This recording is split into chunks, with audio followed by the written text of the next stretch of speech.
ನಮಸ್ತೆ ವೀಕ್ಷಕರೇ, ಎಲ್ಲರಿಗೂ ಟ್ಯಾರೋ ಲೈಫ್ ಯೂಟ್ಯೂಬ್ ಚಾನಲ್ಗೆ ಆತ್ಮೀಯವಾದ ಸ್ವಾಗತ. ನಾನು ಡಾಕ್ಟರ್ ರಮ್ಯಾ. ವೀಕ್ಷಕರೇ, ನಾಳೆಯ ದಿನ 18ನೇ ತಾರೀಕು ಜೂನ್ ತಿಂಗಳು ಅದ್ಭುತವಾದ ಶಕ್ತಿಯುತವಾದ ಒಂದು ದಿನ ಅಂತಾನೆ ಹೇಳಬಹುದು. ಏನು ಅಂತ ವೈಶಿಷ್ಟ್ಯತೆ ಕೂಡಿದೆ ಈ ಒಂದು ದಿನದಂದು ಅಂತ ನೋಡೋದಾದ್ರೆ, ಗುರುಪುಷ್ಯಮಿ ಅಂತ ಹೇಳ್ತೀವಿ ನಾವು. ಅಂದ್ರೆ ನಿಮ್ಮ ಜೀವನದಲ್ಲಿ ನಡೀತಾ ಇರ್ತಕ್ಕಂಥ ಎಲ್ಲ ಒಂದು ಬದಲಾವಣೆಗಳು, ನೀವು ನಂಬಿರ್ತಕ್ಕಂತಹ ಒಂದು ಗುರುವಿನ ಸ್ಥಾನದಲ್ಲಿ ನೀವು ದೈವವನ್ನ ನಂಬಿರ್ತಕ್ಕಂತಹ ಯಾರಾದ್ರೂ ಗುರುಗಳಿರಬಹುದು, ಹಾಗೆ ನಮ್ಮ ರಾಯರ ಒಂದು ಪೂಜೆ ಆಗಿರಬಹುದು, ಬಹಳ ಬಹಳ ಒಂದು ವೈಶಿಷ್ಟ್ಯತೆಯನ್ನ ಹೊಂದಿರುತ್ತೆ. ಸೊ ನಾಳೆಯ ದಿನ ಏನೆಲ್ಲ ಫಾಲೋ ಮಾಡೋದ್ರಿಂದ ಈ ಒಂದು ಗುಡ್ ಲಕ್, ಈ ಒಂದು ಅದೃಷ್ಟದ ಬಾಗಿಲು ಅಂತಕ್ಕಂಥದ್ದು ತೆರೆಯುತ್ತೆ ಅನ್ನೋದನ್ನ ಈ ಒಂದು ಸಂಚಿಕೆಯಲ್ಲಿ ನಿಮಗೆ ತಿಳಿಸ್ಕೊಡ್ತಾ ಇದ್ದೇನೆ. ನೋಡಿ, ಗುರುಪುಷ್ಯಮಿ ಅಂದ ತಕ್ಷಣನೇ ಪುಷ್ಯ ನಕ್ಷತ್ರ ಕರ್ಕಟಕ ರಾಶಿಯಲ್ಲಿ ಬರುವಂತಹ ಒಂದು ಗುರುವಾರ. ಅಂಡ್ ಈ ಒಂದು ಗುರುವಾರ ಬಂದು ನಿಮಗೆ ಪುಷ್ಯ ಮತ್ತೆ ಗುರು ಎರಡೂ ಒಟ್ಟಿಗೆ ಬಂದಿರ್ತಕ್ಕಂಥದ್ದು ಬಹಳ ಬಹಳ ವಿಶೇಷತೆ ಅಂತಾನೆ ಹೇಳ್ಬೋದು. ಈ ದಿನದಂದು ಎಷ್ಟು ಈ ಒಂದು ದಿನ ಒಂದು ಅದ್ಭುತವಾದ ದಿನ ಅಂತಂದ್ರೆ, ನೀವು ಯಾವುದೇ ಕೆಲಸ ಕಾರ್ಯ ಈ ಒಂದು ದಿನ ಪ್ರಾರಂಭ ಮಾಡಿದ್ದಲ್ಲಿ ಯಾವುದೇ ರೀತಿಯ ಸೋಲನ್ನಾಗ್ಲಿ ಅಥವಾ ನಷ್ಟವನ್ನಾಗ್ಲಿ ನೀವು ನೋಡ್ಲಿಕ್ಕೆ ಸಾಧ್ಯನೇ ಇಲ್ಲ. ಅಂದ್ರೆ ಗುರುವಿನ ಒಂದು ಬಲ ಅಂತಕ್ಕಂಥದ್ದು, ಹಾಗೆ ಪುಷ್ಯ ನಕ್ಷತ್ರದ ಆ ಒಂದು ಎನರ್ಜಿ ಅಂತಕ್ಕಂಥದ್ದು ಎರಡೂ ಸೇರಿ ಈ ಅದ್ಭುತವಾದ ಸಮ್ಮಿಲನದ ದಿನವೇ ನಾಳೆಯ ಒಂದು ದಿನ ಅಂತ ಹೇಳ್ಬೋದು.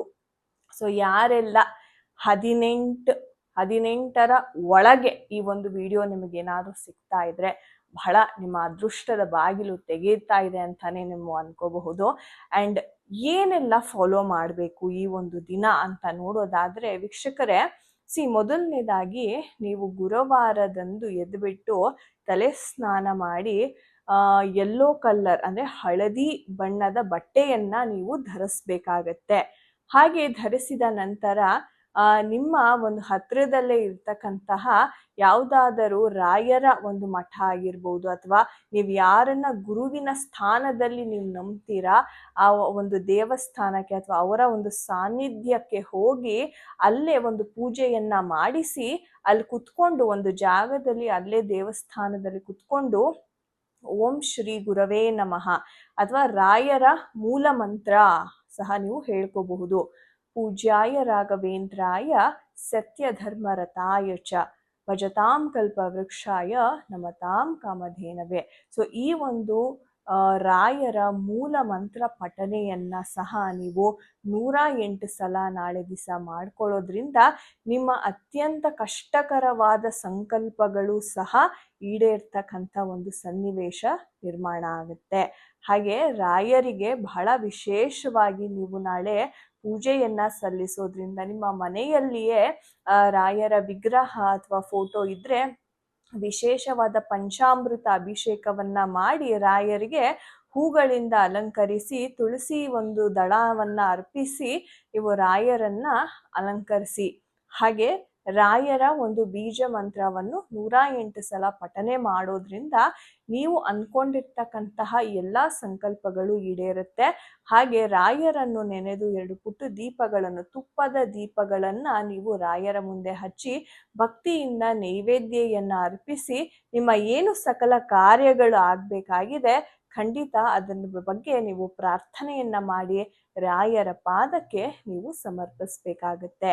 ಸೊ ಈ ರೀತಿ ಮಾಡೋದ್ರಿಂದ ನಿಮ್ಮ ಎಲ್ಲ ನಿಂತಿರ್ತಕ್ಕಂತಹ ಎಲ್ಲ ಕೆಲಸ ಕಾರ್ಯಗಳನ್ನು ನಿಮಗೆ ಮತ್ತೆ ಸ್ಟಾರ್ಟ್ ಆಗುತ್ತೆ.